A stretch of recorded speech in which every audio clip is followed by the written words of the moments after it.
Shit, brother, just pop up in this thing. Or if they got a permanent fucking block on this.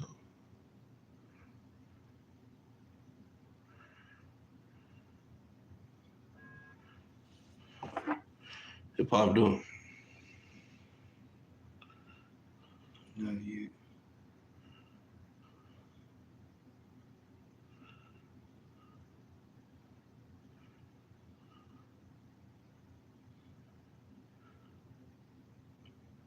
Okay, we back on. Huh? We back on. Oh, yeah.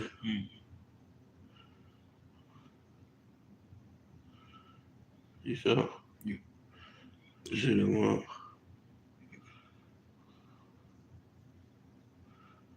Okay. Shalakia, brothers and sisters. They closed the whole damn, they shut down the whole damn street and deleted that mug. This how you know. When you can expose something, when you can expose them, they will do everything in their power. Everything in their power to get this thing off of what people be, because I ain't gonna lie, this shit got me heated. But you know what? All praise to the Most High, man. All praise to the Most High. They cut the whole lot. They deleted the whole video and everything. He can't post this. They can't post the lineage of what Esau, Edom looks like. They can't. Because if he exposed the lineage, we know who you really are. Look, they just canceled that shit again. It's crazy.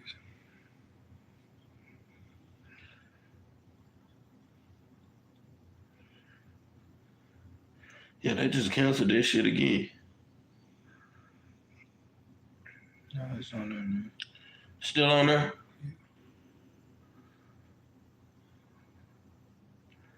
It's like everybody else can't see that move.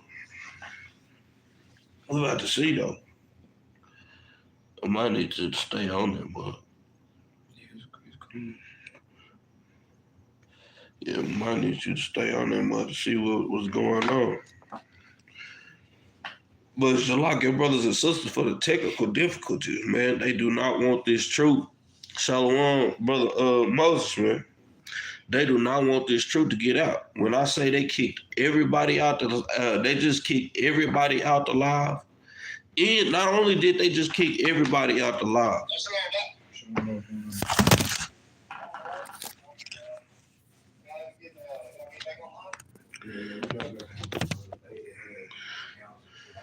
But yeah, man, they will do anything to stop us from pushing this truth, man. Anything. They will do anything to stop us from pushing this truth.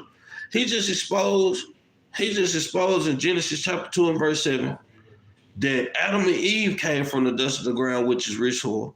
He just explained that in Hebrews chapter Jeremiah chapter 14 and verse 2, the real Jews, the real Judites is in mourning, and they gave some language. They are black to the ground. Then he exposed that Yahushua in Hebrews chapter 7 and verse 14 came from the lineage of Judah. Then in Revelation chapter 1 in verse 14, the color in his texture and what he looked like, then went to what? I look like my father. The Most High God showing that what? In John chapter 14 and verse 8 that he looked like his father.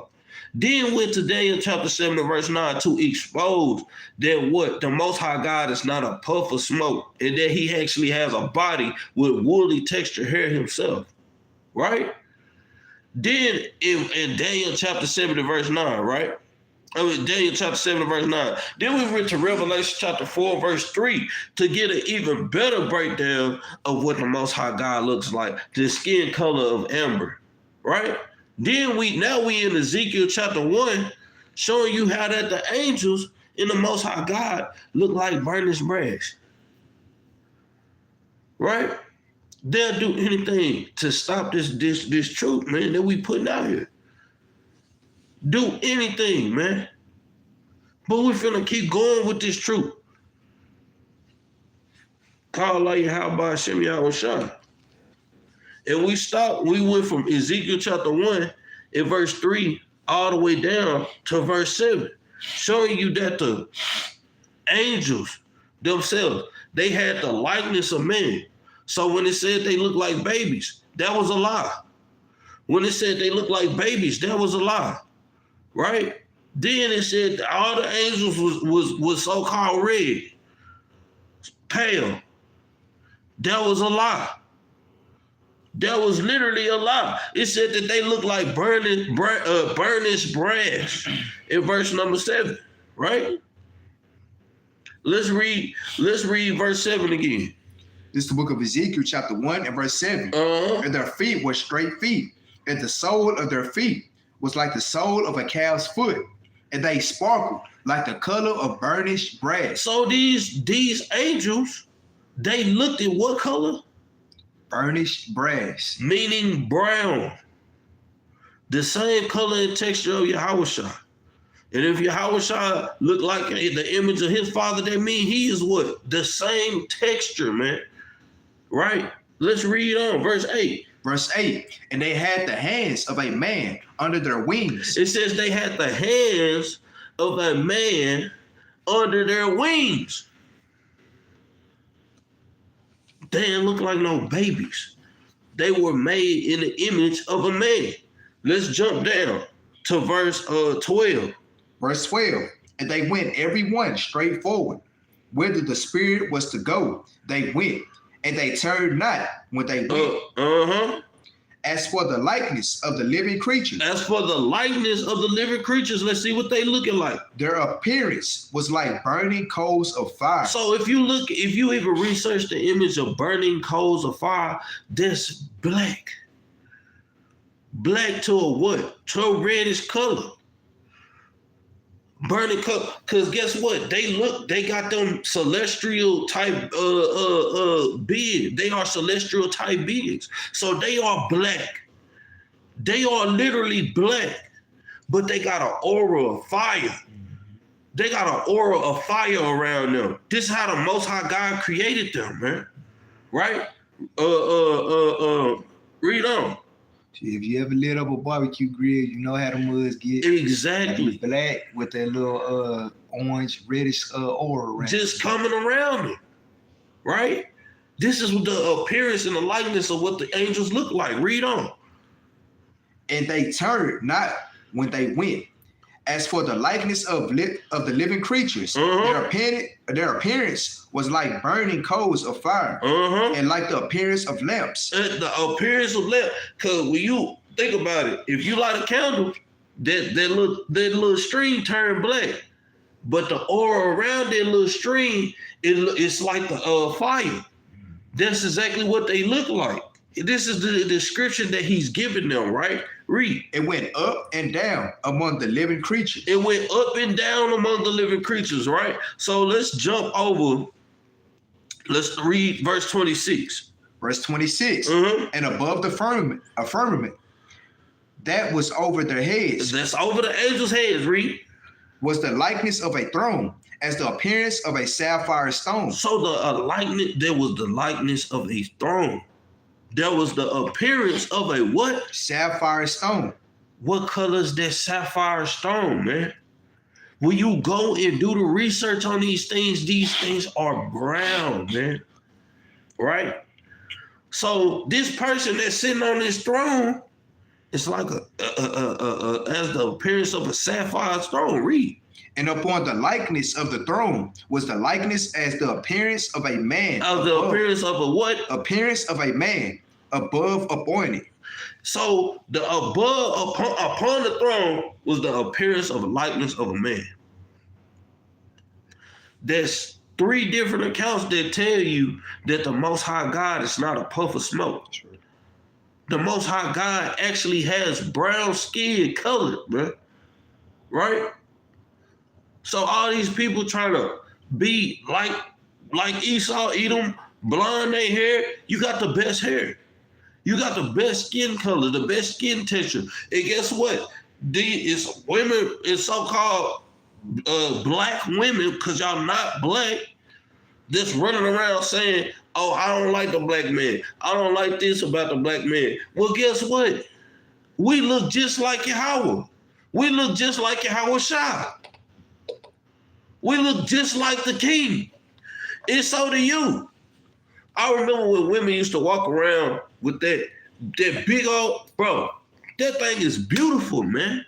That big old afro they used to have walking around this mug, that's the best hair on the planet, man.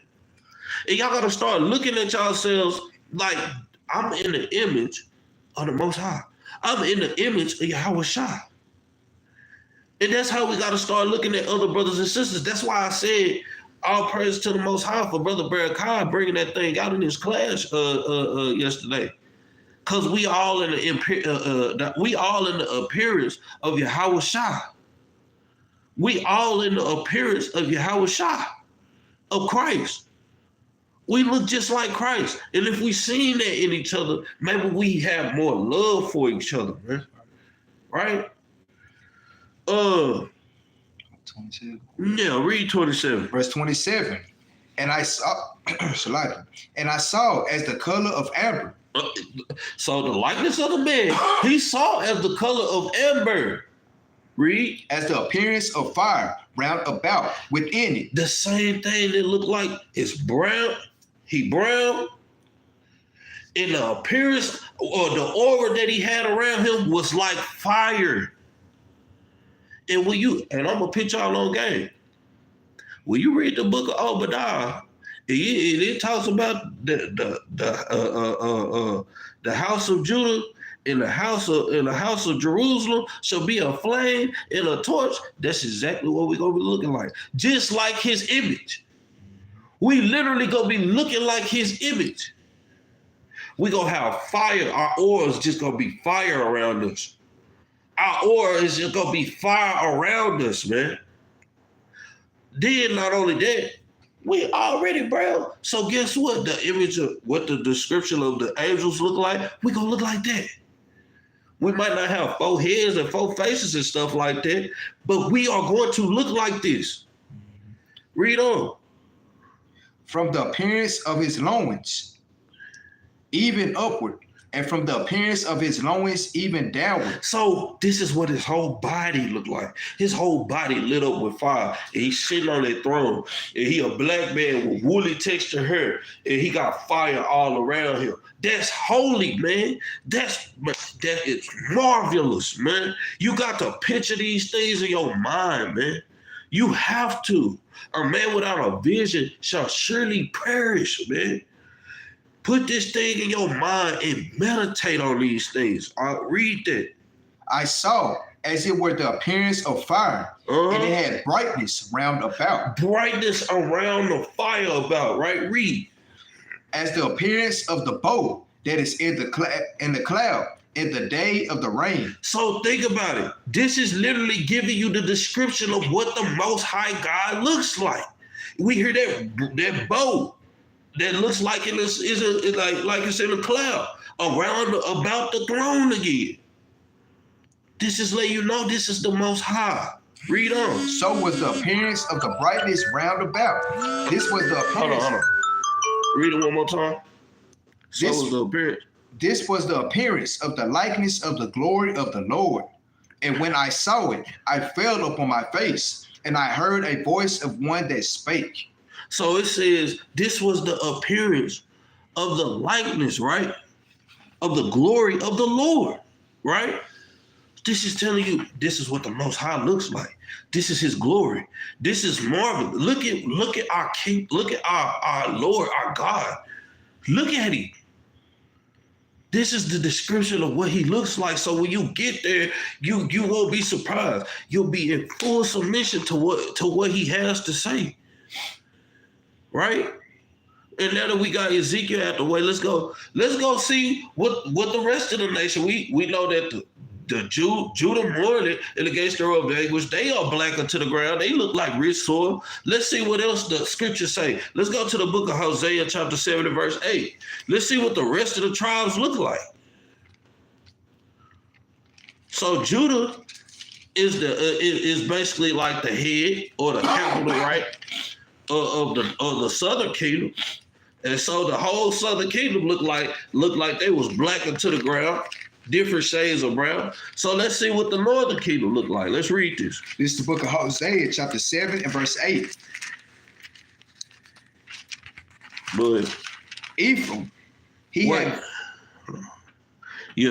that. This is the book of Hosea, chapter 7 and verse 8. Ephraim, he had mixed himself among the people. So Ephraim, he mixed himself among the people, meaning they was making marriages with them, right? Let's read on. Ephraim is a cake not turned. So if you was to bake a cake, he looked like a cake that's not turned. White on the top, but black on the bottom. That's what he looks like. So all of our people range. This is just to show you that skin color don't matter. It's all about lineage. It's all about heritage. It's all about nationality, man. So Ephraim, he look like he come from a dark skinned color people to a what? To a light skinned color people, right?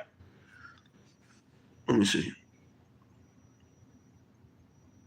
Read verse 9. Verse 9. Strangers have devoured his strength. What? Strangers have devoured his strength. Why has strangers devoured his strength? It was a commandment in Deuteronomy chapter 7 and verse 3 that we wasn't supposed to be mixed and mingling amongst the other nations. Let's go to the finish that out. And he knoweth it not. Uh-huh. Yea, gray hairs are here, and there upon him, yet he knoweth not. Let's go to the book of Sirach, chapter 26 and verse 19, to get a better understanding, right? Shalom, brothers and sisters that's coming in, man. Esau had to cut off the video because the beginning of it was literally breaking down how Adam and Eve was blackened to the ground, how the real Jew was blackened to the ground, how Yahushua come from the lineage of Judah, how he was blackened to the ground, how the Most High, how Christ was in the image of the Most High, how the Most High looked like he was blackened to the ground with woolly textured hair, with woolly textured hair, right? So now we getting what the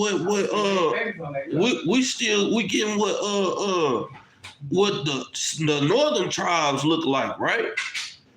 And they said they mixed themselves among the people, right? So we go into the book of Sirach, chapter 26, and let's start at verse 19.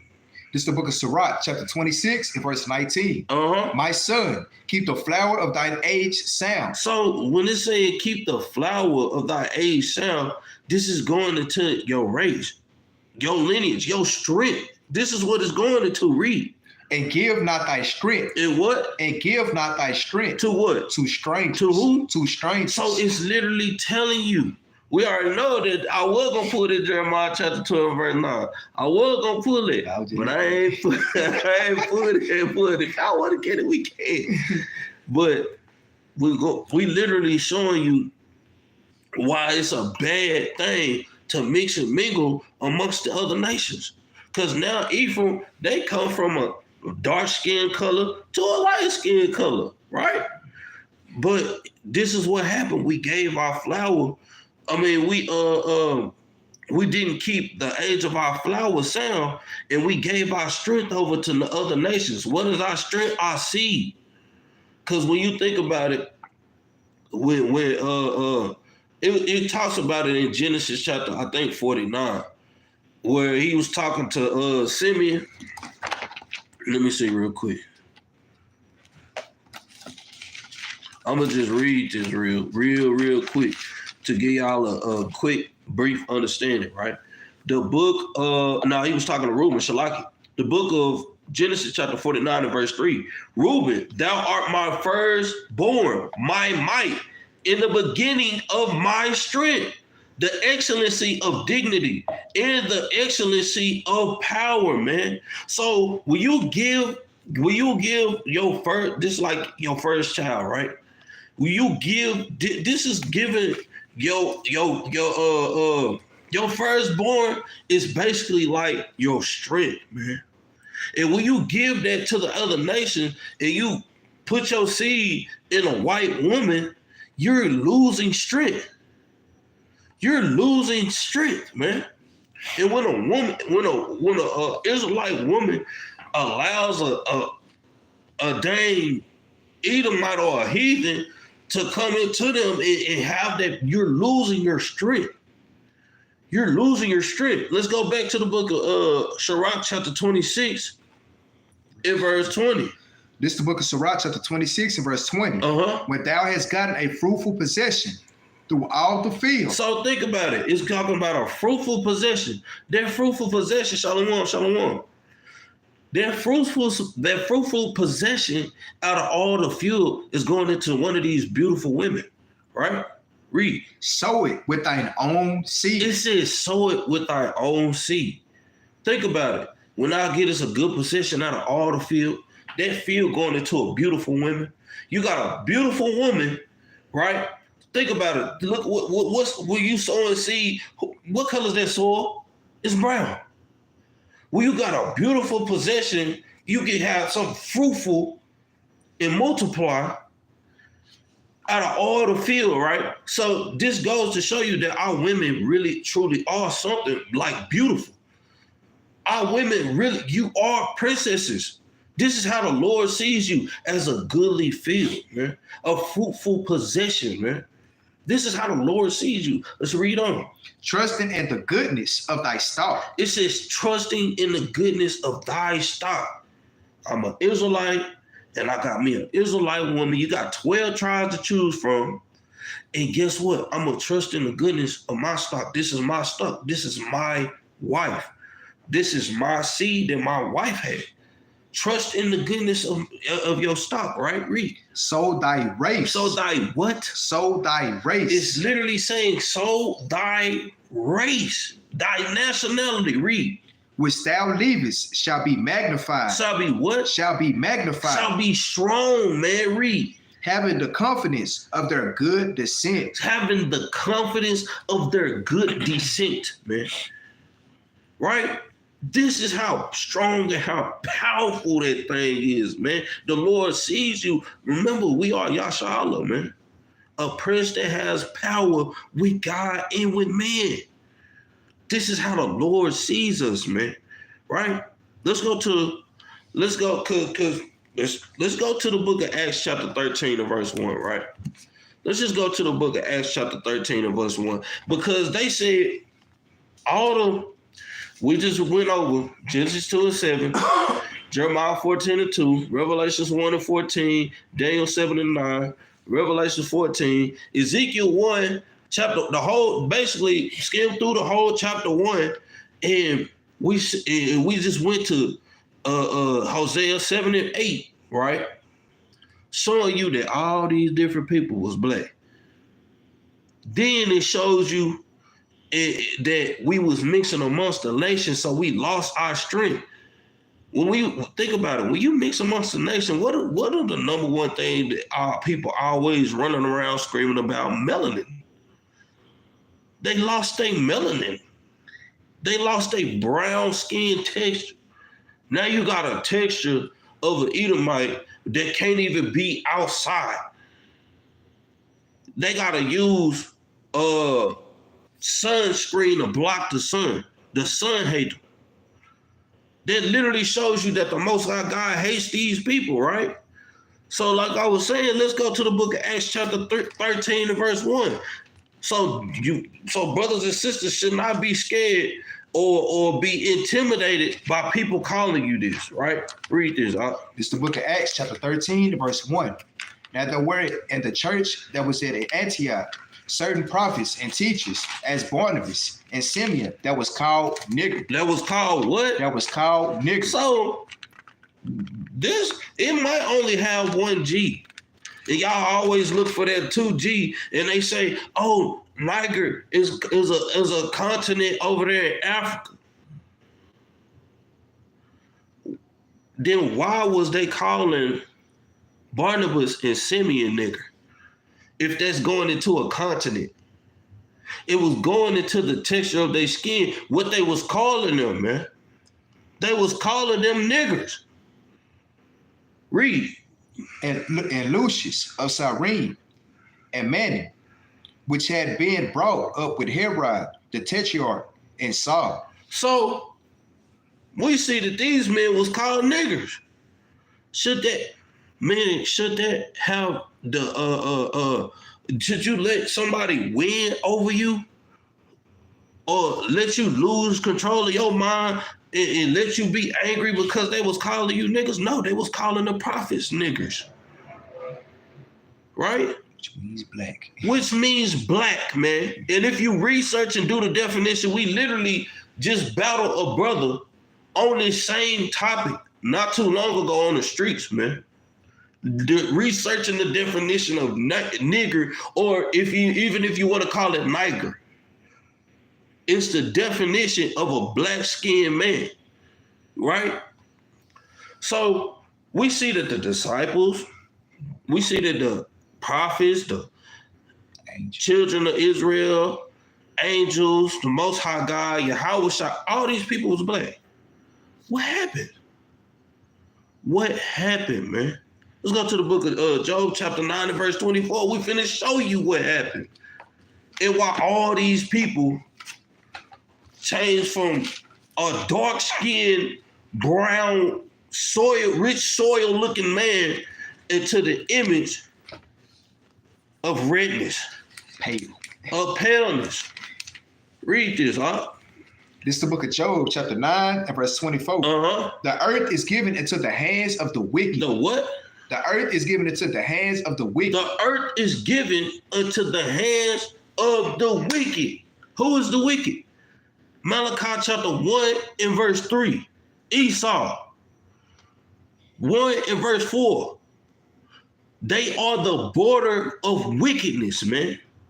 And a people who the Most High has indignation forever, man. Meaning he's perpetually hate these people. Constantly. Right? Read on. Let's see what they did. He covered the faces of the judges thereof. He did what? He covered the faces of the judges thereof. He covered the faces of the judges thereof. That's what they did. Everybody knows that Christ was a black man. Everybody knows that if Christ was a black man, then if it's not important, why did you change the color of his image in the first place? And we finna get what? You can finish that up. If not, where and who is he? Then who is he? Who is this person that's covering up the images of Christ? Who is this person that's covering up the image of the disciple, the prophets, the angels, the Most High God, Yahweh? Who is this person? Adam and Eve come from the dust of the ground, and you mean to tell me they came from rich soil and came up pale? Let's go to the book of First Maccabees, chapter 3, and verse 48. To even make matters worse, man, they can't even survive those harsh conditions over there with the sun is baking their ass over there, man. Why you think they always hiding in their synagogues and hiding in walls and stuff, and hiding little children too, man? You know, they ain't the real people of the Bible. And the point to back up what Ak is saying, they literally built tunnels under the ground. Cave beasts. That's what cavemen do. This is how you know these are cave people. They built tunnels up under the ground. Then you gotta go through all the tunnels and all these little creeks and crevices and find little blood with babies and dead women and dead babies and baby carcasses and all types of satanic rituals and all types of stuff that they doing down there. This shows you that this is not God's chosen people. Let's go to the book of First Maccabees, chapter 3 and verse 48. He said, what must I do to be saved? It says, Yahweh said that we are blessed. If you are under a curse, then you must be born again. And the thing about it is, what you not under. The thing about what you not understanding, only a certain nation of people is cursed. Only a certain nation of people is cursed. And you talking about being born again, you don't have the understanding of what being born again means. It means cutting off and leaving behind the wicked ways of this world. Cutting off and leaving behind the wickedness and all the stuff that they did in the past of this world, man. In this world. All the stuff that we learned over in 600 years, all this stuff, Christmas, Thanksgiving, this is how you be born again, cutting them wicked things off. We know it's pagan holidays, but guess what? And we know that Most High God don't like these things, but guess what? You're celebrating anyway. Being born again means to repent. And I just made a class on that not too long ago, so research them things. Let's go to the book of 1 Maccabees chapter 3 and verse 48. This is the book of 1 Maccabees chapter 3 and verse 48. And this is the precept to Job chapter 9 and verse 24. The earth was given into the hands of the wicked, and he covered the faces of the judges thereof. Let's see what they did in the Greek captivity. Read this. This is the book of 1 Maccabees chapter 3 and verse 48. Uh-huh. And laid open the book of the law. They opened the book of the law. First things first, who was the law given to? Psalms chapter 147 and verse 19. You Israelites, you blacks, Hispanics, and Native Indians, read. Wherein the heathen had sought to paint the likeness of their images. It says sought to paint the likeness of their what? Of their images. Of who? Of their images. That's why every person you see, and you go on YouTube, you go on Facebook, you go on any social media, all the images are made, all the images of Christ is what? Pale, red. This stringy hair, brown hair dude that don't even look like the description of the scriptures, of what the scriptures say that Christ looks like, right? And then the thing about it is, we're not supposed to be making images of what he looked like in the first place. That's one of the first commandments that was given to us in Exodus chapter 20 and verse 3 through like 6. We got to start minding these things, man. We finna get this thing. Read on. Verse 49. Oh, never mind. That's all I wanted. But they sought to paint the likeness of their images. Let's go to the book of Wisdom of Solomon, chapter 14. Right? These people sought to paint the likeness of their images. Right? So let's start at verse 13. This is the book of Wisdom of Solomon, chapter 14 and verse 13. Uh-huh. For neither were they from the beginning, neither shall they be forever. So they covered up the images. Start at verse 12, because we got to get it. Verse 12. For the devising of idols was the beginning of spiritual fornication. It says that was the beginning of spiritual fornication. What did they do? Cover up the images. We can't even go and see what our actual forefathers look like. The only thing we needed was this book and this Bible right here. Instead of believing it off what they say, let's go in here and read it for ourselves. Right? But now they have made this idol, which was the beginning of spiritual fornication, which is the so-called Caesar Borgia, right? Read.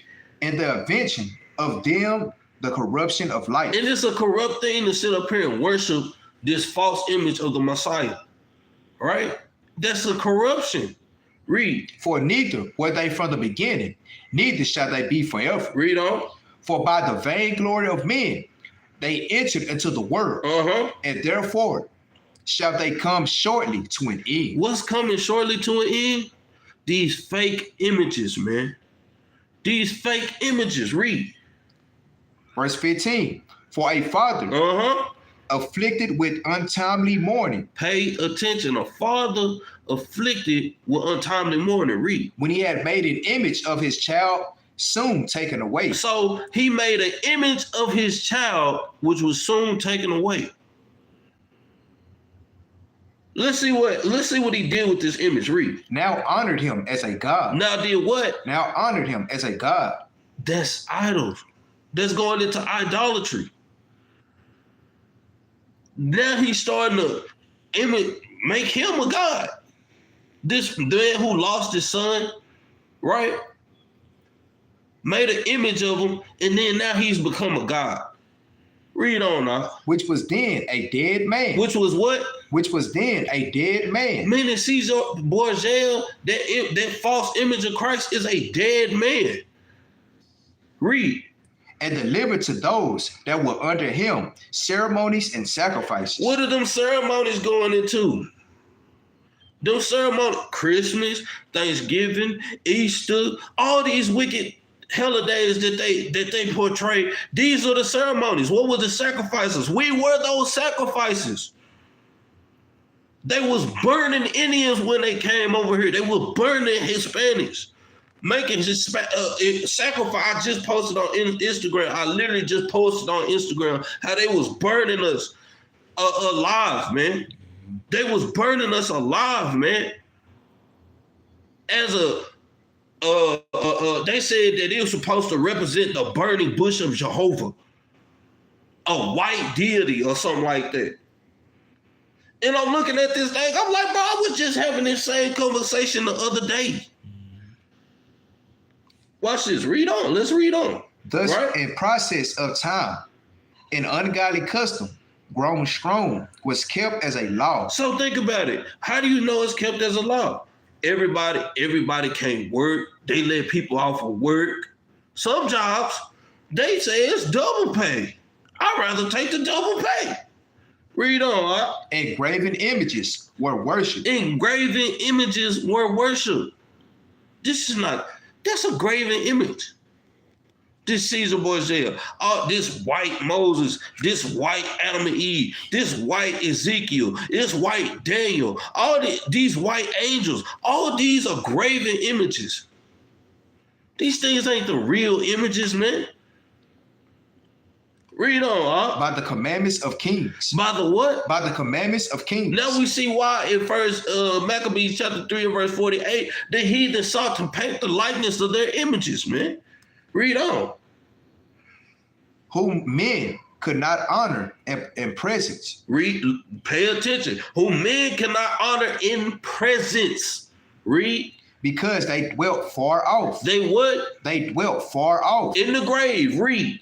They took the counterfeit of his vintage from far. His visage. They took the counterfeit of his visage from far. The image that he looked like, they took it from far. It did what? And made an express image of a king whom they honored. It made an express image of what he looked like. Exactly, a white God, a white Christ, which was Caesar Borgia, white Moses. All these images, they made express images of their people. Read on. It made an express image of a king whom they honored, to the end that by this their forwardness they might flatter him that was absent, as if he were present. This man is dead. But they trying to flatter him as if he was present, man. The only one that is present is Yahweh, Yahweh Shah, man. Come on now, read on. Verse 18, also the singular diligence of the artificer did help to set forward the ignorance to more superstition. The Most High God is calling this thing ignorance. The Most High God is literally calling this thing ignorance. Meaning not having no understanding of, man. Right? Read on. For he peradventure willing to please one in authority. Pleasing this king that just made this false image of Christ, right? One in authority, trying to please him, right? Read. Forced all his skill to make the resemblance of the best fashion. To make the resemblance of the best fashion of Caesar Borgia. And now honor him as he was a god, which they trying to say he's Christ. Read on, right? Verse 20. And so the multitude, allured by the grace of the work, took him now for a god. Now they taking him for a god. Read. Which a little before was but honored as a man. He was just honored as a man. He wasn't nothing but a man to begin with.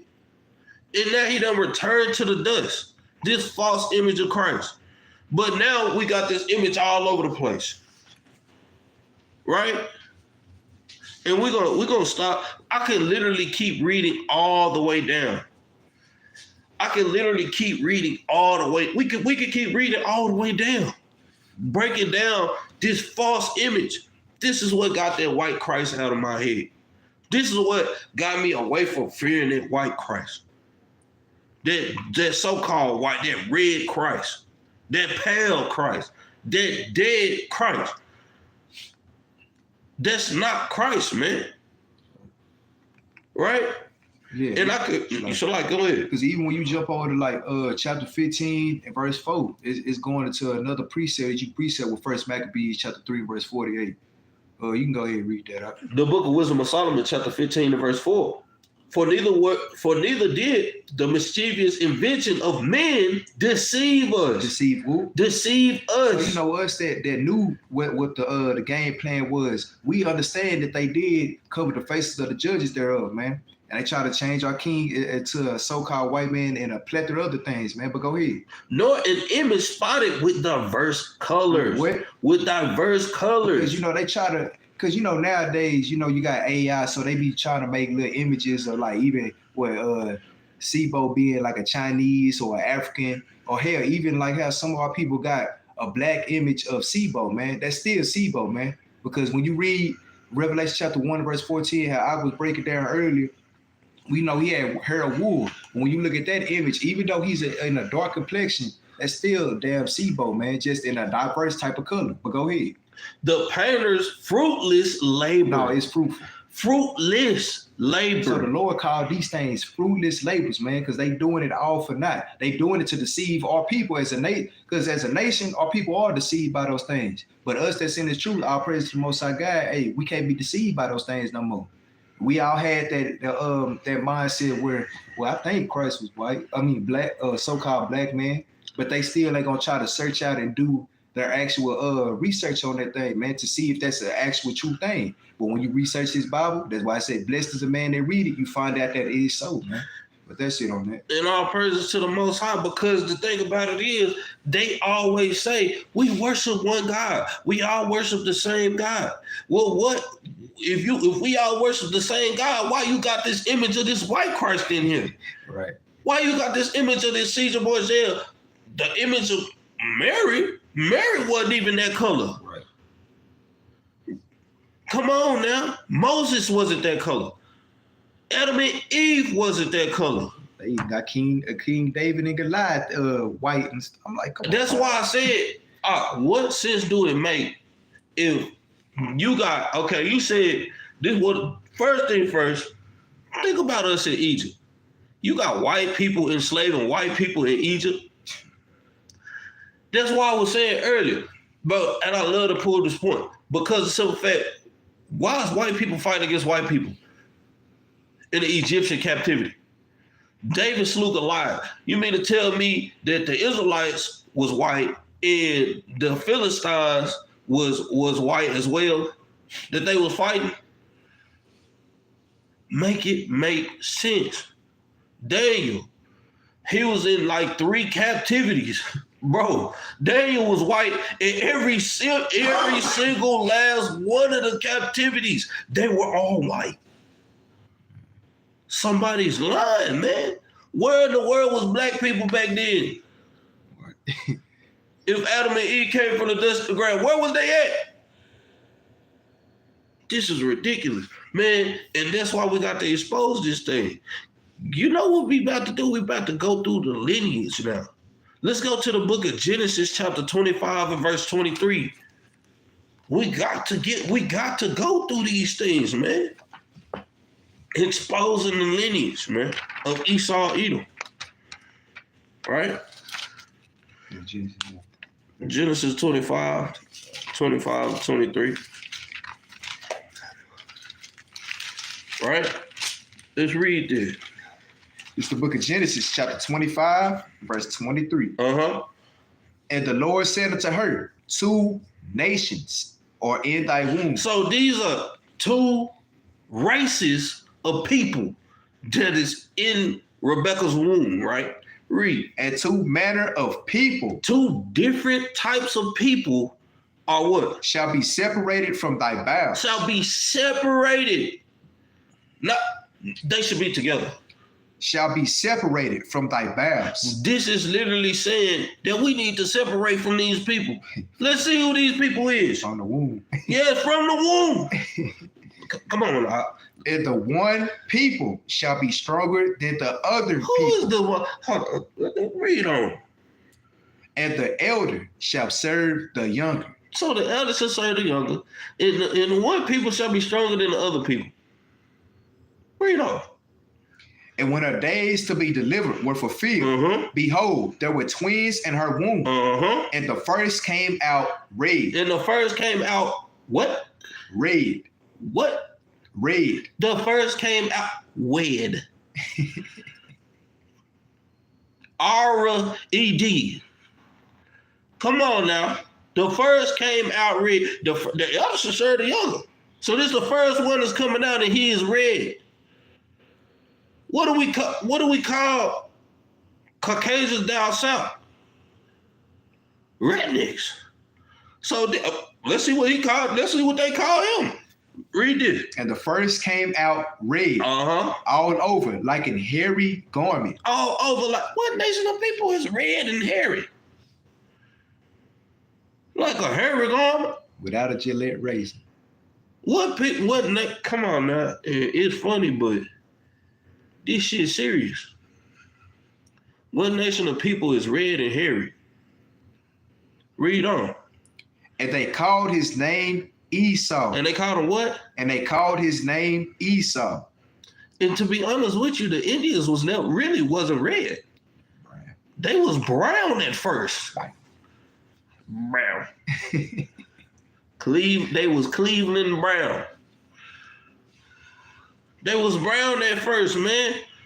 So let's get the description of what the second one looked like. Read on. And after that came his brother out, and his hand took hold on Esau's heel. And his name was called Jacob. And his name was called what? Was called Jacob. Read on. And Isaac was 80 years old when she bare them. Well, I never gave the description of what Jacob looked like.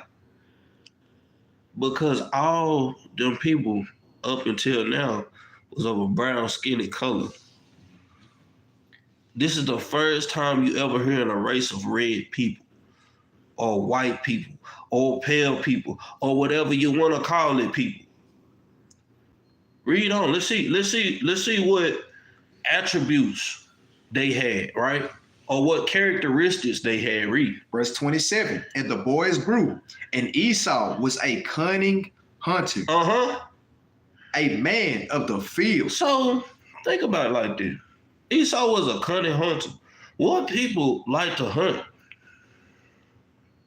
I mean, goddamn, they hunting us down in the streets. Shit. They hunting us down in the streets. They got all types of drones and technology to hunt us down. What nation of people really are cunning hunters? They'll go and hunt and they want a deer or a moose or something like that, right? And they'll wait all day and they'll see a moose come by and they'll be like, I don't want that. And they'll wait all day for the perfect moose to come by. And then bang! Who is that, man? These doggone Edomites. Who is Edom? The so-called Caucasians. Read on. A man of the field. And Jacob was a plain man. Was a plain man. What does a plain man do? Let's see. Chill. Like ox chill. Let's see what this plain man did. Dwelling in tents. This sounds like a brother in the house playing a video game to me. This sounds like a brother in the house relaxing because he just got off of work. You know what I'm saying? This is what this sound like. Right? Okay, now that we got this, right?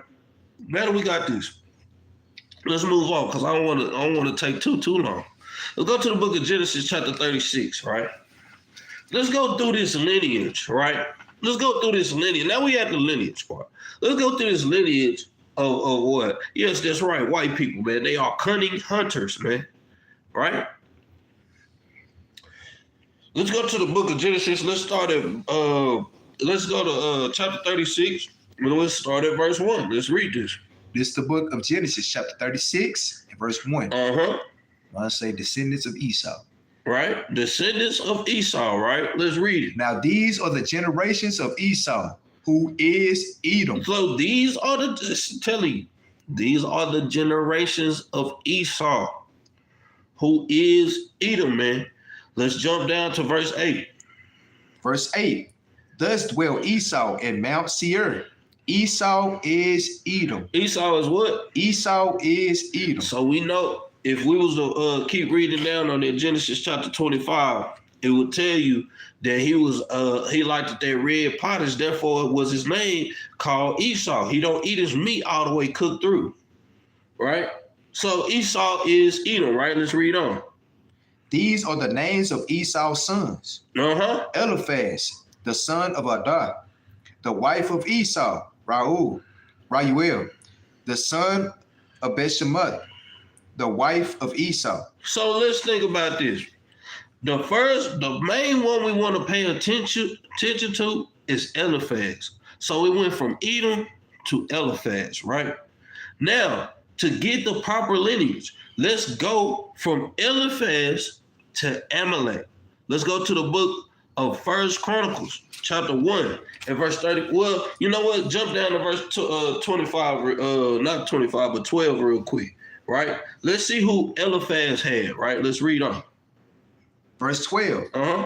And Tamna was concubine to Eliphaz, Esau's son. Esau's who? Esau's son. So Timnah was the concubine to Eliphaz, Esau's son, right? And he what? And she bare to Eliphaz Amalek. Who? Amalek. So now we see that Amalek comes first, right? From the lineage of Eliphaz, right? This is how you track down Esau Edom, who Esau Edom is today, right? Read on. These were the sons of Adah, Esau's wife. Okay. Now, let's go to the book of First Chronicles, chapter 1, and verse 35 to get clarification, right? And when you get there, you can read it out. This is the book of First Chronicles, chapter 1, and verse 35. The sons of Esau, Eliphaz, Reuel, and Jesh, Jewish, or Jesh. Let's go with Josh. And Jalal, and Korah, the son of Eliphaz, Teman. The son of Eliphaz, Teman, right? Read. And Omar, Zephiah, and Gatam, Kenez, and Timnah, and Amalek. And who? And Amalek. Remember, Obadiah chapter 1, right? O Teman, how thou art to be destroyed, right? These are lining up together. Now it says Amalek. Who do we want? Let's go back. Who do we want to go from right here?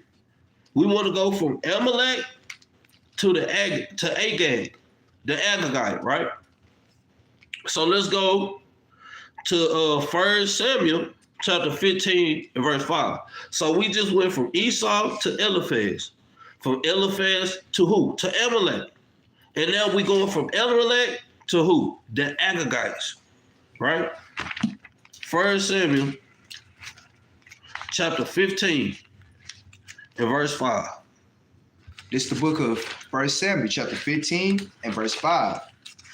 And Saul came to a city of Amalek and laid wait in the valley.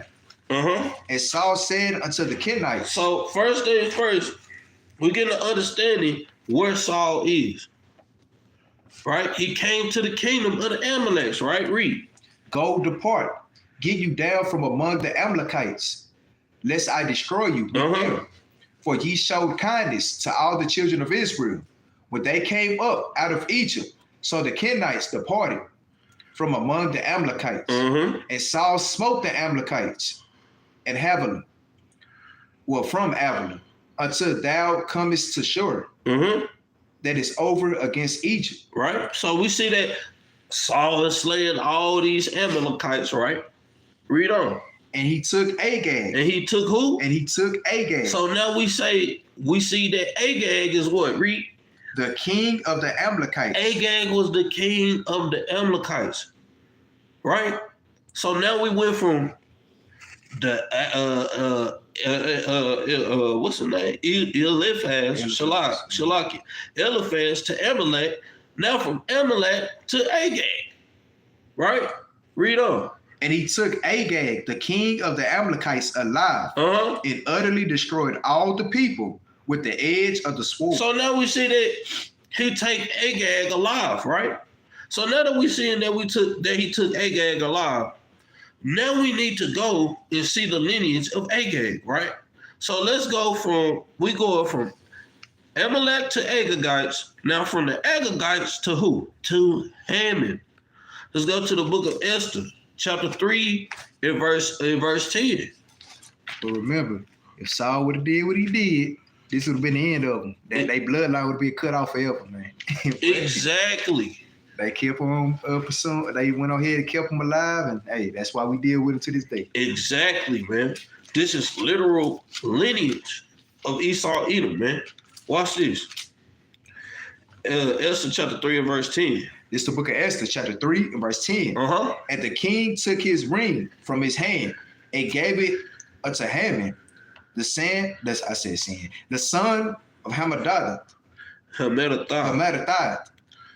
the Agagite. The who? The Agagite. So Haman was an Agagite, meaning he was from the lineage of Agag, right? So now he's from the lineage of Agag. Read. The Jews' enemy. The who? The Jews' enemy. These are our enemies, man. And we got this at the end of the class. We got this thing, man. These are our enemies, man. Right? But let's get some more from Agag to Haman. Let's just get some clarification. Let's go to the rest of Esther chapter 16, right? Chapter 12 and verse 6, right? Let's go to the rest of Esther chapter 12 and verse 6. It's in the Apocrypha. The brothers and sisters don't know where that's at. Read that out. This is the book of Esther, the rest of Esther, chapter 12 and verse 6. Uh-huh. Therefore, have we commanded that all... 12 and 6. This is the book of the rest of Esther, chapter 12 and verse 6. Uh-huh. Howbeit, Ammon, the son of Mattathias, the Agagite, who was in great honor with the king, sought to molest Mardochus. Yeah, Mardochus. And his people, because of the two eunuchs of the king. So we literally just saying that Haman, we say Ammon right here, but Ammon is the what? From the lineage of the Agagites, right? So now that we got the lineage of the Agagites, we're going from Haman to who? From Haman to the Macedonians, man. Let's go to the rest of Esther. Stay in the rest of Esther, chapter 16, and let's go to verse 9. What is it? I think it's it. 16, 9. Yeah, 16 and 9. Read that.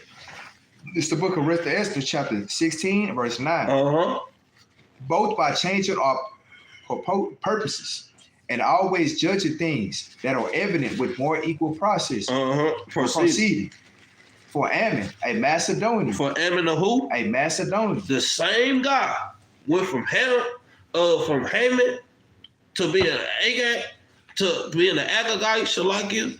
From now, he's from an Agagite to what? A Macedonian. In citizenship, right? Read. The son of Amminadab. The son of who? Amminadab. Read on. Being indeed a stranger from the Persian's blood. So he's not the same as the Persian blood, man. Right? He's not the same. Read. And far distance from our goodness, and as a stranger received of us. So we see that he was a what? Macedonian now. you got to pay attention to the lineage. It went from what? Eliphaz to Amalek, Amalek to the Agagites, Agagites to Haman, now Haman to a Macedonian. Let's see who else was a Macedonian. Let's go to the book of 1 Maccabees, chapter 1, and let's start at verse 1.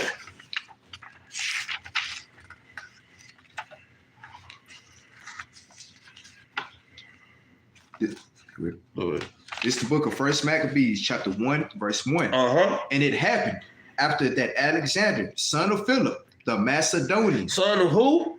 Son of Philip, the Macedonian. Think about it.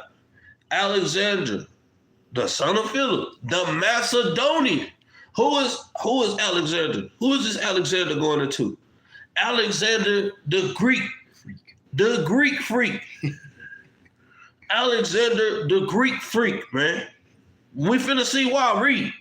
Who came out of the land of Chittim. Had smitten Darius, king of the Persians and Medes. Going into Daniel chapter 8 and verse 5 on down.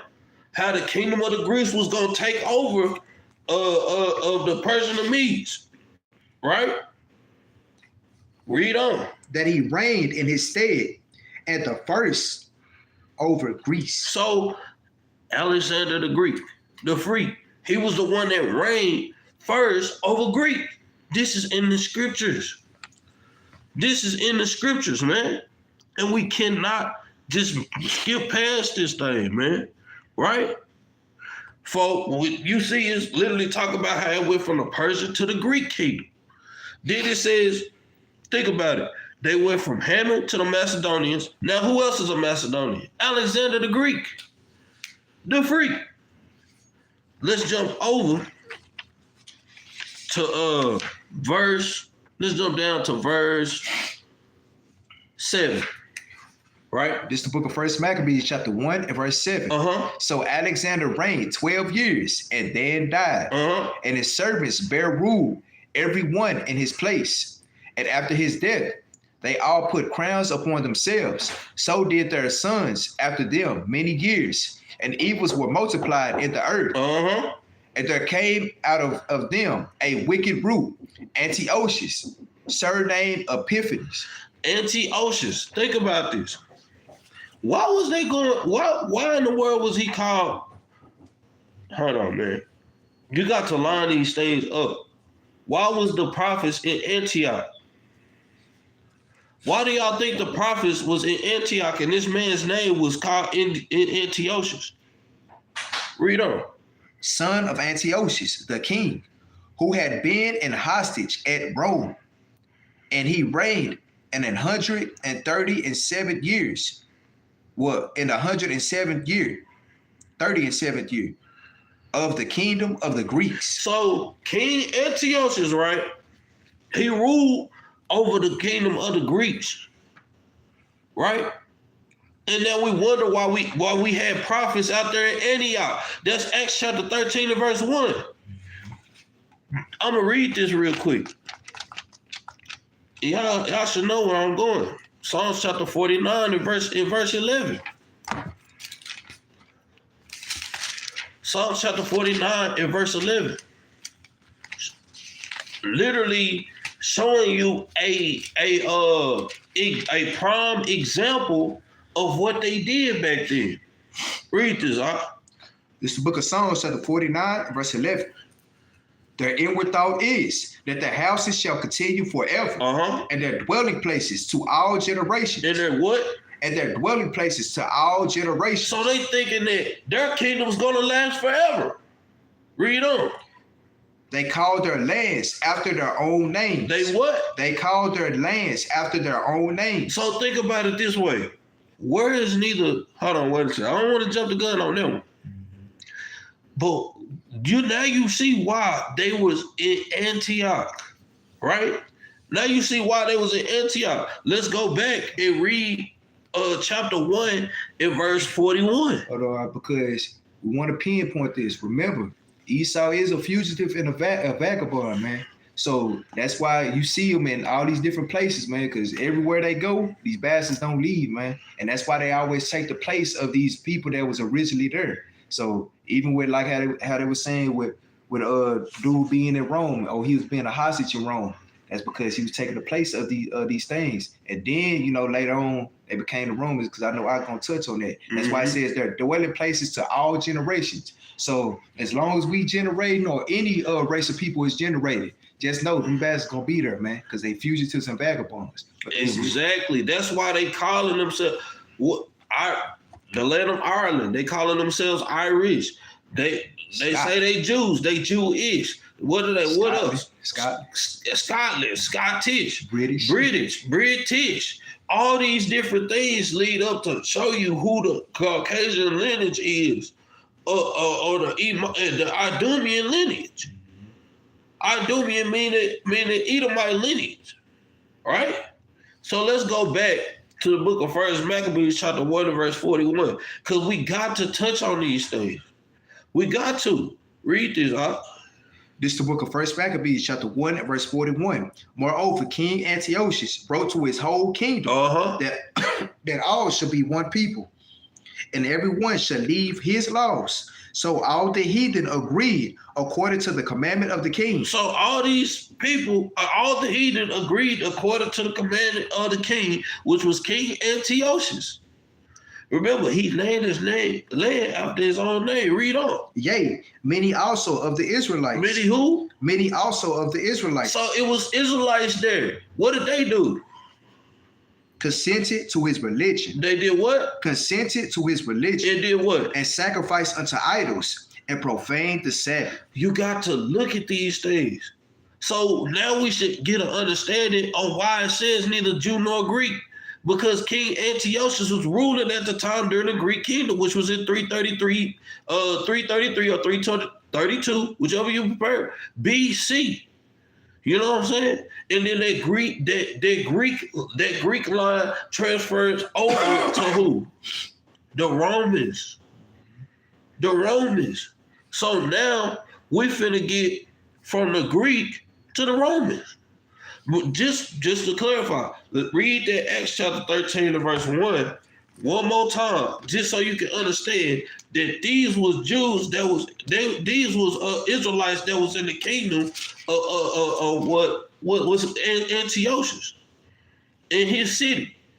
Right? Read that real quick. It's the book of Acts chapter 13 and verse 1. Now, there were in the church that was at Antioch certain prophets and teachers as Barnabas and Simeon. So hold on, wait a second. Read that one more time. Now there were at the church that was in Antioch. That was in what? At Antioch. That was in what? Antioch. They were in Antioch. Antioch meaning the place where King Antiochus was reigning. Certain prophets and priests. Read. Certain prophets and teachers. Read. As Barnabas and Simeon. That was called nigger. That was called what? That was called nigger. That was called nigger because it was Israelites still scattered over there. It was literally Israelites still scattered over there. Right? You can read that. You can finish that up. And Lucius of Cyrene and Manon, which had been brought up with Herod the Tetrarch and Saul. So it's literally showing you that it was so-called niggers over there in the land of King Antiochus, which he called after his name. This is the Roman captivity, right?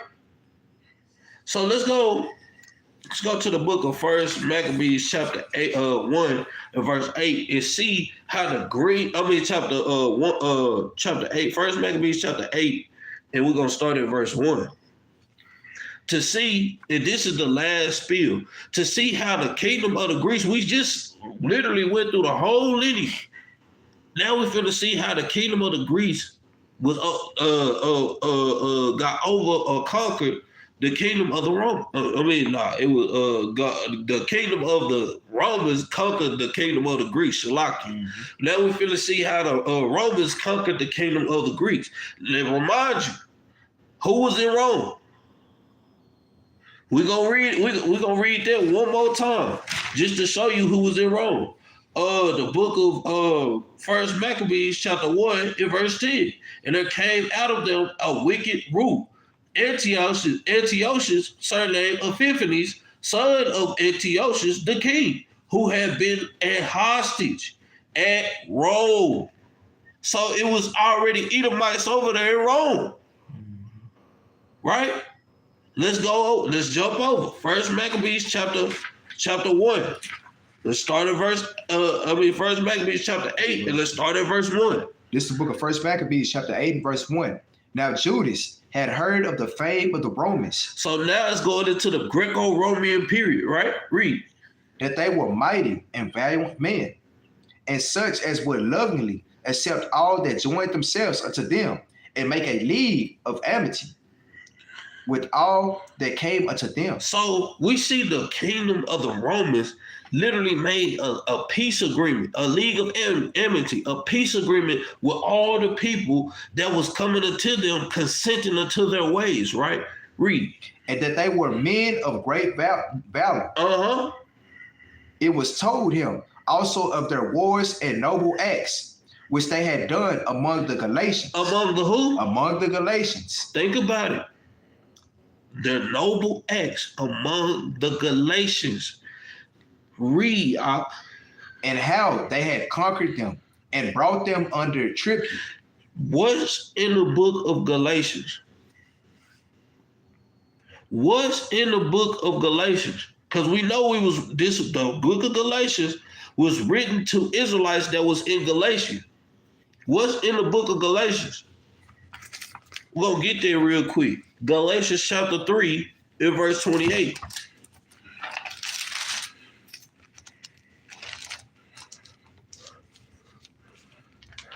This is the book of Galatians chapter 3 and verse 28. There is neither Jew nor Greek. There is neither bond nor free. There is neither male nor female, for ye are all one in Christ Yahushua. Think about it. Who was thinking that they were Greeks? Who was in bondage? What was they doing? What was they doing to Israelites that was in the kingdom of the Greeks?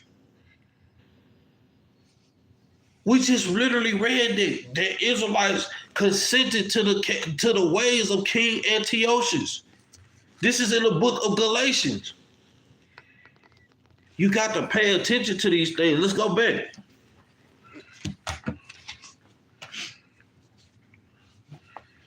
It's the book of First Maccabees chapter 8 and verse 2. And that they were men of great valor.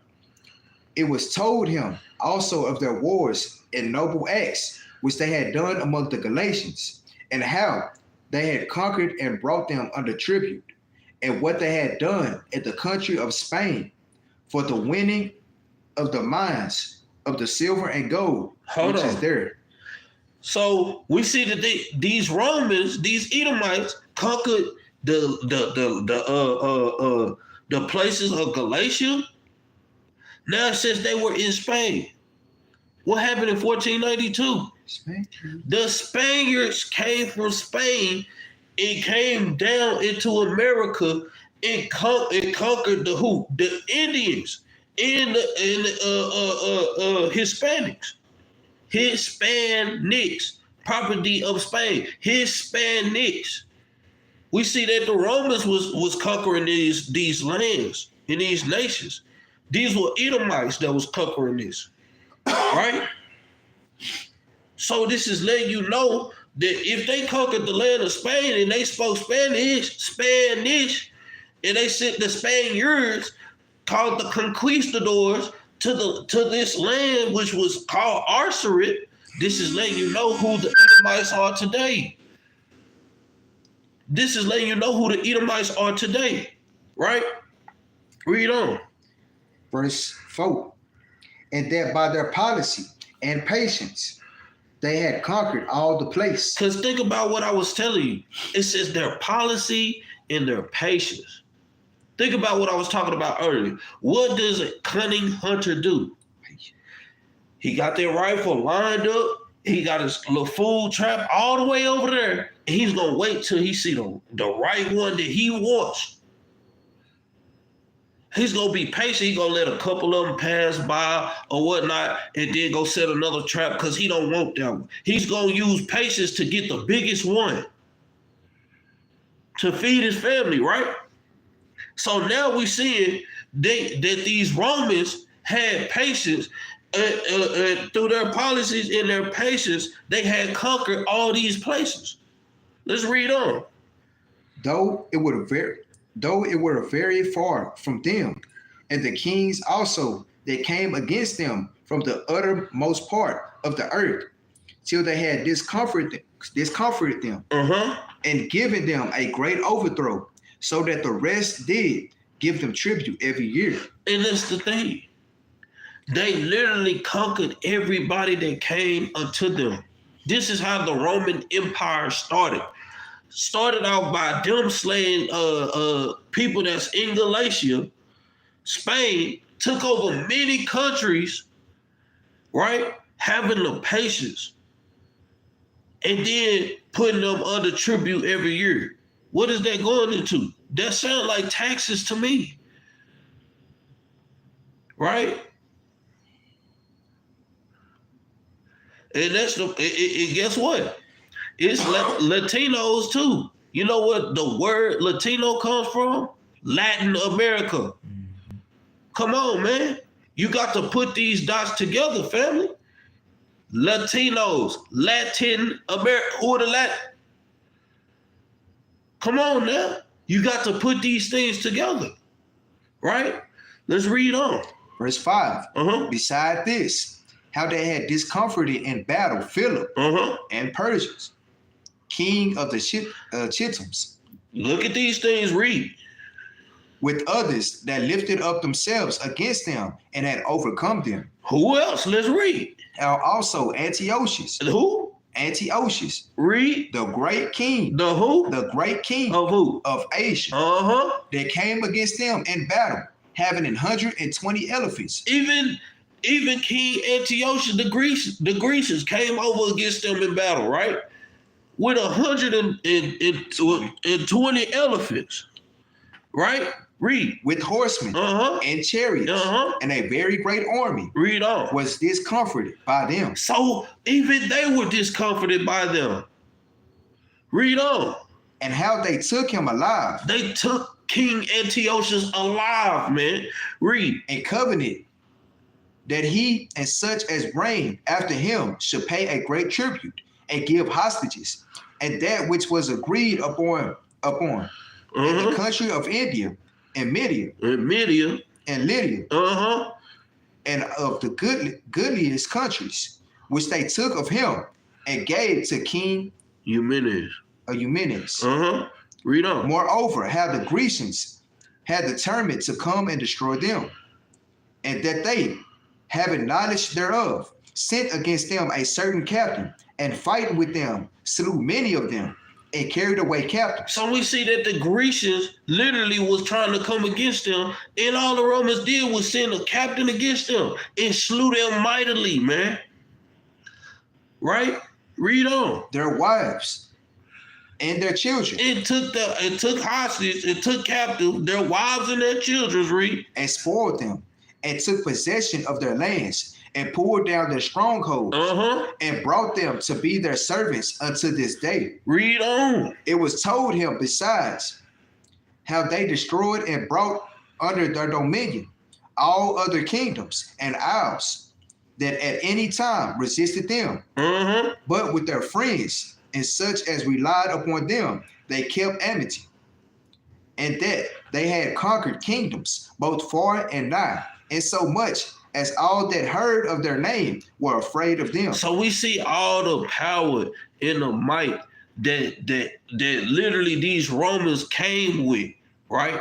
We see all the power and the might that these Romans came with and conquered all these lands. These are Edomites. These are Edomites. It says, y'all almost forgot Esau don't miss. He took everything. You right, Come on, all praises. I mean, that's what we was trying to explain earlier, what Ak was bringing up. The Edomites, they scattered throughout the four corners of the earth. Like how we was talking about. They in Ireland. They call themselves what? Irish. They in Scotland. They call themselves Scottish. They in Great Britain. What they call themselves? British. They call themselves Jews.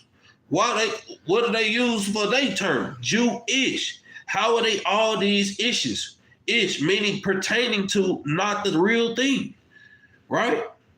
This is just literally the what Esau does. We see we seeing they scattered. This is the Roman Empire. If you actually read it and listen it, they took dang near half the earth. They literally took dang near half the earth. Literally. This is how far they spread it out. It says they took over countries far and near. Everybody had to get down or lay down. There was people coming against them. It was people that was I know you want to say something. Yeah. It people because this is serious. Like this I see it was people coming against them. They was taking over lands far and near. They was literally scattered throughout. They was scattered everywhere, conquering lands, man. Everywhere. Go ahead. Because don't forget the thought. The earth is given to the hands of the wicked. Who is the wicked? Esau, Edom, man. According to Malachi chapter 1 and verse 3 through 4. Like you can't this is prophecy being fulfilled before our eyes, man. It really is. It really is. It's they're not really, because think about it. The Russians are Edomites. It's Edomites in Africa, it's Edomites in China, it's Edomites, Japan, it's Edomites in America, of course, Hispanic, Mexico is Spaniards down there. It's Edomites in Scotland, Britain, East Asia, Minor, but look, it's Edomites scattered everywhere, man. But also remember, wherever they go to war at, they don't leave, man. So even with these recent wars, World War II, they got a base in Japan. Then Vietnam, they got a base out there, man.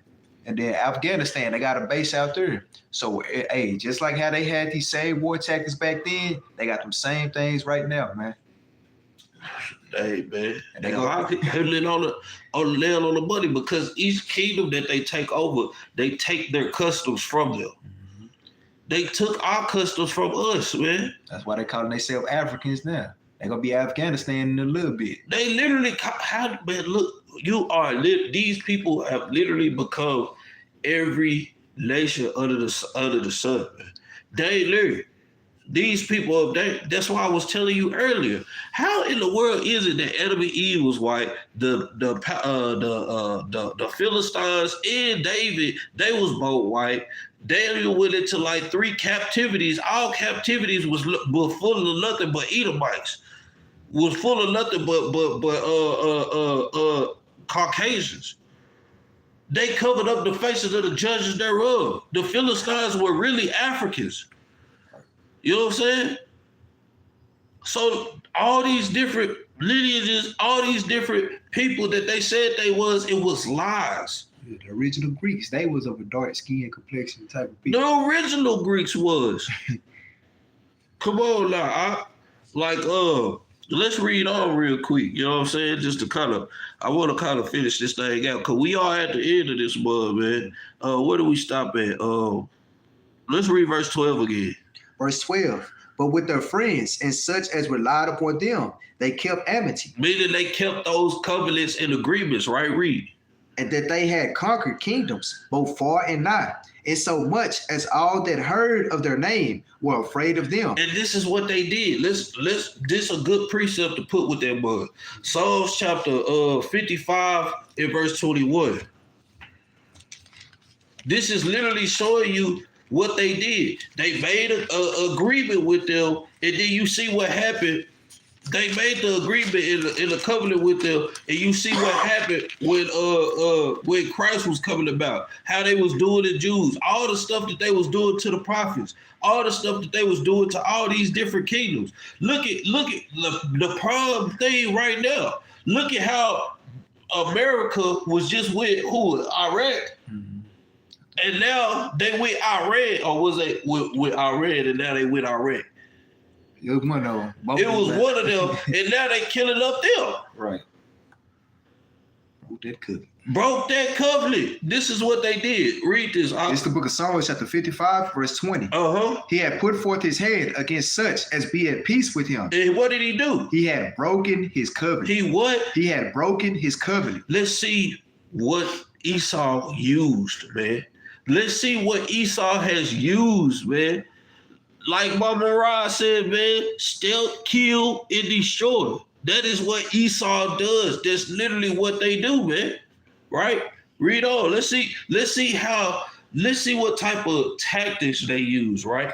Let's read this. Let's see what type of characteristics they use when they made these covenants, right? Read. The words of his mouth were smoother than butter. Oh yeah, we'll make a covenant agreement with you. We'll make amity with you. Hey, sign this peace treaty right here. Right, read. But war. What? But war. But what? But war. Was what? Was in his heart. But war was in his mind. Hey, all I gotta do is make them sign a little piece of paper. Then once we get everything that we need from them, we gonna burn this little piece of paper. Right in front of their face. And kill them where they stand. This was their war tactics, man. Read, His words were softer than oil. His words were what? Was softer than oil. Real smooth. Read. Yet were their drawn swords. Yeah, that's exactly, you ever seen in a movie where they be like, yeah. It be like, yeah, man. And he shake your hand, and he turn around, and he tap his bodyguard on he tap his people on the shoulder, the ones that got the guns in their head, because they all got guns over there, and they all got guns on his side, and he tap them, hey, kill him. Right. And then he walk away. As soon as he walk away and he get in the car, they shooting up everybody, and then they taking the goods that they just traded for. This is literally what they get these things out of these things that's in the movie. They getting these things out of this Bible. These are the literal tactics that Esau uses.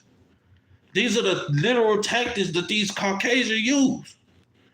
Right? So let's go back to the book of First Maccabees. All right.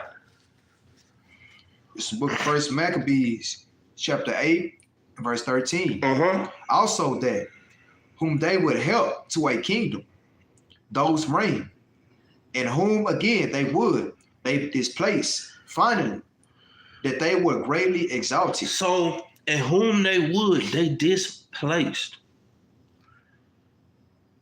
This contract agreement or not, they displaced these.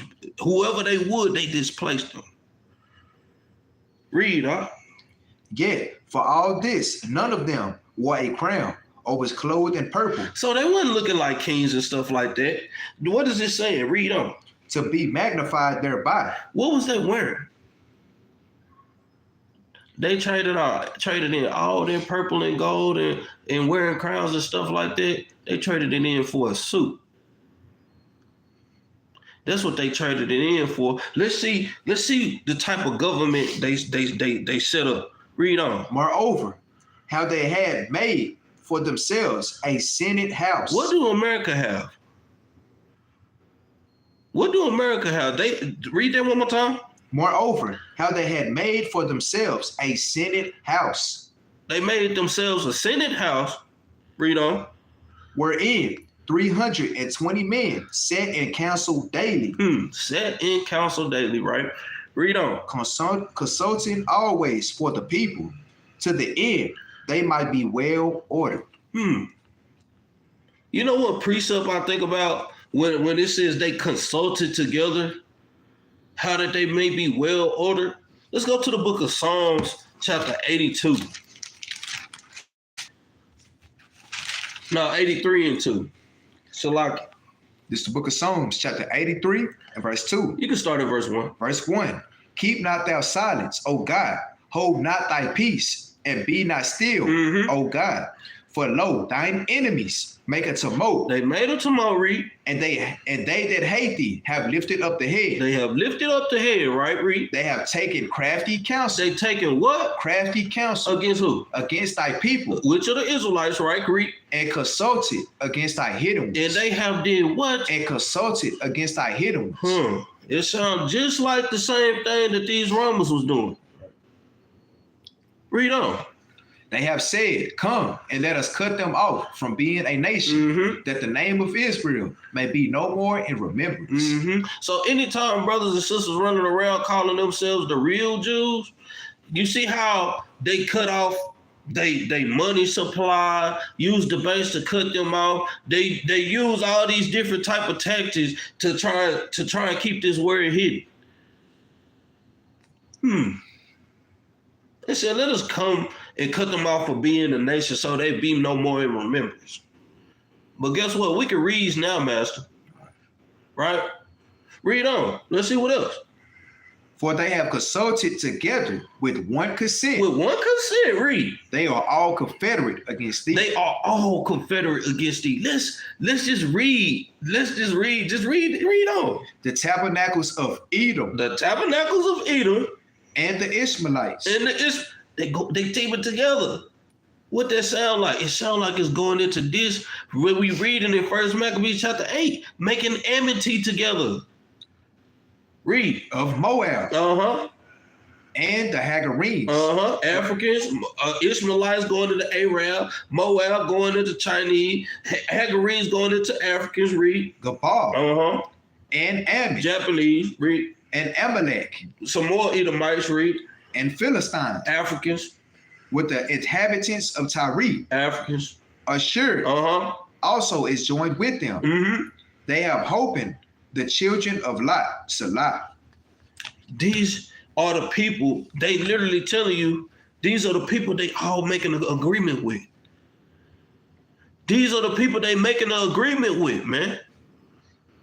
So let's go back to the book of 1 Maccabees chapter 8, and we just gonna read verse 16 to end it up. Verse 16. And that they committed their government to one man every year. So what do they do every 4 years? Just because they just changed the name, changed the game. Are we not up under one president? Are we not up under one president? Read on. Who ruled over all their country, and that all were obedient to that one, and that there was neither envy nor emulation among them. Wow.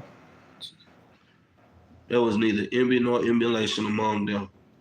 Because this one man is ruling over their whole kingdom. They consented to one man. If this is not America, if this is not Russia, if this is not even really get Hungang, what is that?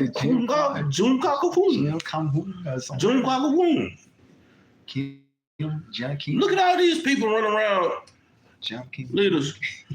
But just a friendly reminder, even them Jewish rabbis, right? They got one leader. What's his name? The Pope. Well, I forgot. something like that. The Pope. But let's see what the real Jews, one more time. Let's go to Jeremiah chapter 14 and verse 2 and see what they said about the real Jews.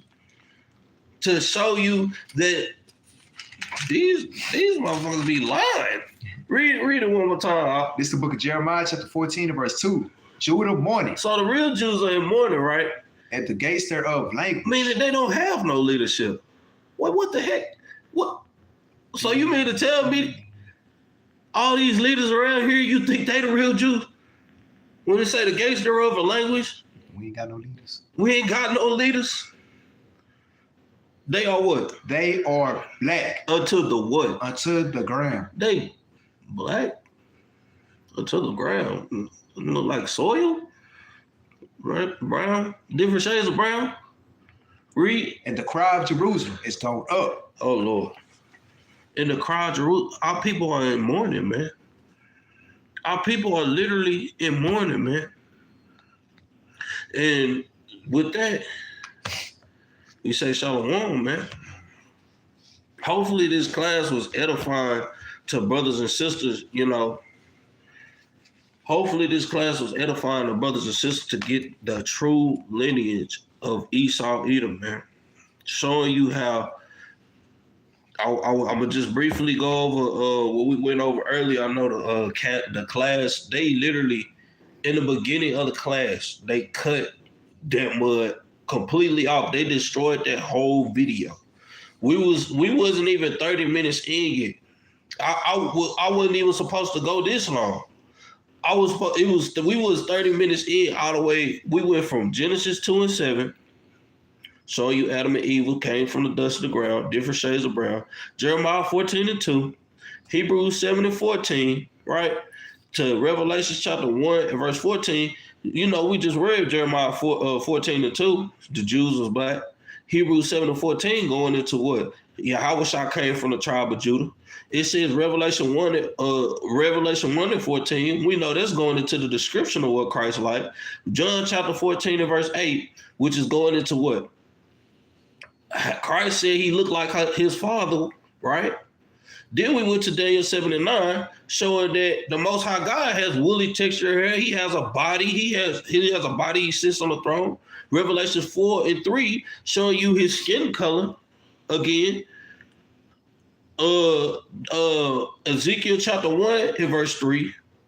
You can read that whole chapter, give you the description of the angels, give you the description of the Most High and his body and what he looks like sitting on a throne. How he got that black body, but it looked like it's fire all around him being holy, right? We went to Hosea 7 and 8, showing you how the northern tribe comes from a dark skin color to a light skin color, looking like a cake unturned. This is what the people looking like because they mixed and mingled amongst the nations. Then we went to what? Sirach chapter 26, showing we shouldn't be mixing with these people. We should not be mixing with these strangers, right? Then we expose it. We show you what the actual prophets look like in Acts chapter 13 and verse 1. They was calling them niggers. Then we go through the whole lineage of Esau, Genesis 25, 23. Then we go from Genesis 25, 23. Really, I was supposed to pull Leviticus chapter 13 and verse 38 to show you that the Israelites was brown because when you go to Leviticus chapter 13 and verse 38, it talks about us having bright spots. What's that going into? That leprosy. This is how you know that the Israelites were of a brown skin and color, right? Then we went to Genesis chapter 36 and verse 1, showing you that Esau is Edom. Then we jumped down to 8 through 11, from Edom to Eliphaz. Then we went to we jumped down to verse 12, Genesis chapter 36, verse 12, showing you how it went from Eliphaz to Amalek. Then 1 Corinthians chapter 1 and verse 35, that's going from Eliphaz to Amalek, right? 1 Samuel chapter 15 and verse 5 goes from Amalek to the Agagites. So it goes from Edom to Eliphaz, from Eliphaz to Amalek, from Amalek to the Agagites, right? Now we go on Esther chapter 3 and verse 10, the rest of Esther chapter 12 and verse 6, from the Agagites to Haman. And then we go to the rest of Esther chapter 16 and verse 9 through 10, showing you that Haman was now called a Macedonian, right? So we see how we went from Ammon to the Macedonians, right? Then First Maccabees chapter 1 and verse 1, we see how that King Alexander was called a Macedonian. Alexander, the kingdom of the Greek, he was the first to rule over Greek. Alexander the Greek.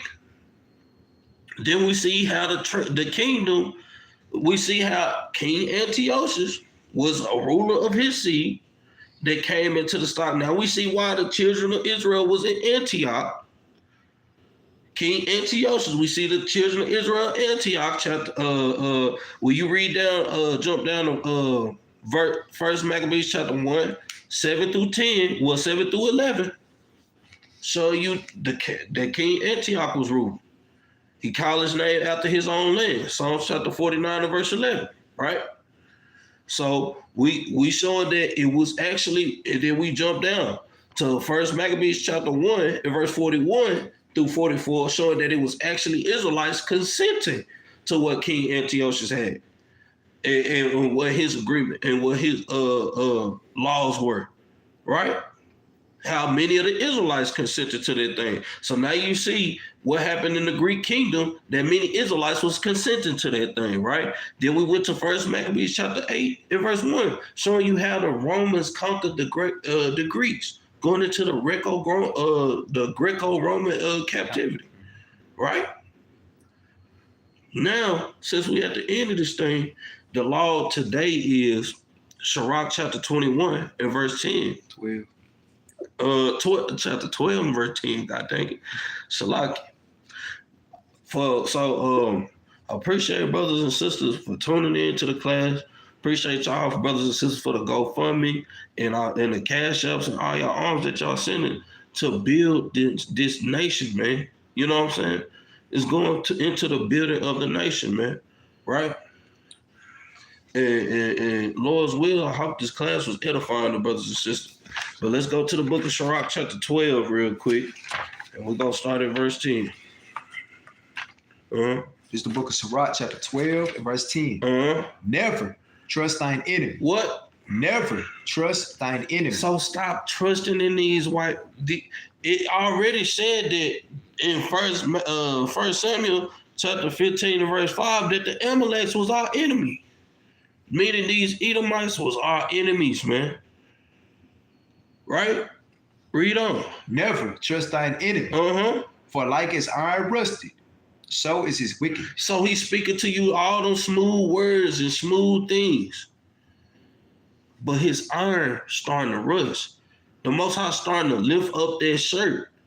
Lift up that skirt and show all the goodies and all the things that he done lied about.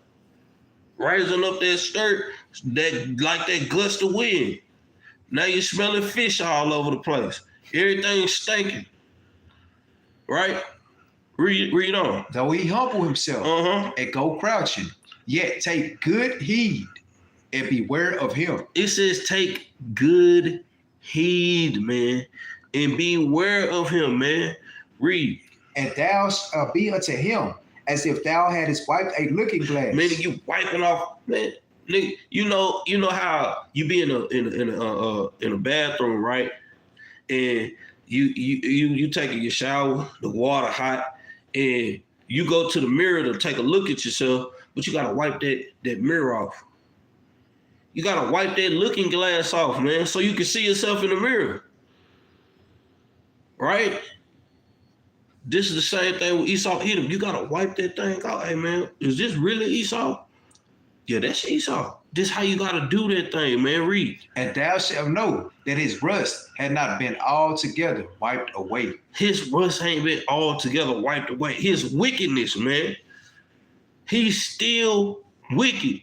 Oh, we think just because we got Edomite friends and stuff like that, that he ain't wicked. He ain't the person that the scriptures describe him to be. That's why he used them. Smooth words like Psalms chapter 55 and verse 21 talks about. Right? Read on. Verse 12. Set him not by thee, lest when he had overthrown thee, he stand up in thy place. Neither let him sit at thy right hand, lest he seek to take thy seat. And thou at the last remember my words and be pricked therewith. So what did he do? He spoke smooth words, but what? What was in his heart? This is literally what they're talking about. He spoke smooth words, but war was in his heart, man. And just, I just want to pull Deuteronomy chapter 28 and verse 68 real quick, because we got to get this thing to show you these people that's putting you in captivity, they are your enemies. It was not a nation of people that did not have us as slaves. It was not a nation of people that did not have us as slaves, man. We were sold to all over the earth. We were scattered throughout the four corners of the earth. Read this, huh? This is the book of Deuteronomy, chapter 28 and verse 68. And the Lord into Egypt again with ships. When you look at the back of a $1 bill, it's an Egyptian pyramid. Verse 46 says, these things shall be upon thee for a sign and for a wonder. So we went back into Egypt again, this time with slave ships. Read. By the way whereof I spake unto thee, thou shalt see it no more again. So just to give you the precept, Exodus 20:2, Egypt literally meaning bondage, man, meaning slavery, man, right? It says we was not gonna see him no more again. Going into what? Our homeland, man. Read. And there ye shall be sold unto your enemies. Unto your who? Unto your enemies. We were sold to our enemies, man. Read. For bondmen and bondwomen, and no man shall buy you. And with that, Shalom to our brothers and sisters that done tuned in to the chat, man. I hope y'all have a great rest of your week, man. Oh, man, and don't forget, man, we got this Feast of Purim coming up, and we got the Feast of Destruction of Nicanor coming up, man. So brothers and sisters, start to try and prepare your minds and your hearts and go over these classes, so when we get there, we'll know exactly what we celebrating and what we celebrating all these ceremonial laws for, right? And with that, we'll say shalom.